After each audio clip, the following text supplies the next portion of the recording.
In the work that I do with universities and colleges, exploring how they make the most of digital technology, the most commonly cited barrier to making progress is digital capabilities of both staff and students, but particularly staff confidence, awareness of the possibilities and skills level in really taking on technology in all sorts of different ways to make a difference for themselves and for their students.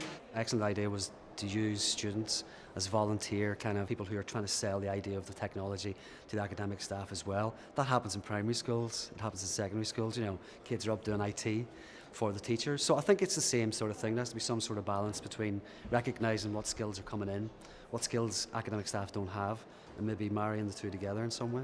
We go to teachers quite a lot. We go to their staff rooms and work around their timetables, and they can give us their specs or tell us about a unit they're doing or a type of task they want to do, and then we can find the appropriate sort of tools or come up with the creative ideas that they can use. So it saves them the time, and we can sort of give them the confidence because we can test things out. I'm learning new tools. I'm always looking for new things that I can then recommend to teachers and learners.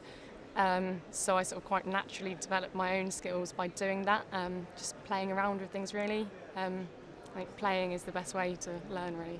So the work we've been doing around digital capabilities are looking at awareness raising of the broad range of knowledge, awareness and skills that everyone in a digital education organisation needs, and how that plays out for different role groups as a way of really framing that discussion in a positive way to help people see what difference it could make to them and their learners.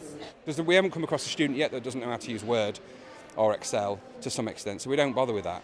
But using Sway, using Microsoft Forms, using OneNote and Class Notebook, getting them to record video feedback, using peer assessment on each other and doing podcasts and just some of these newer methodologies which learners previously had trouble with, but now we can just say, well, you can just download the app on your phone. The students we've got are very savvy, so they all set up Snapchat filters and doing all these things that we don't really do.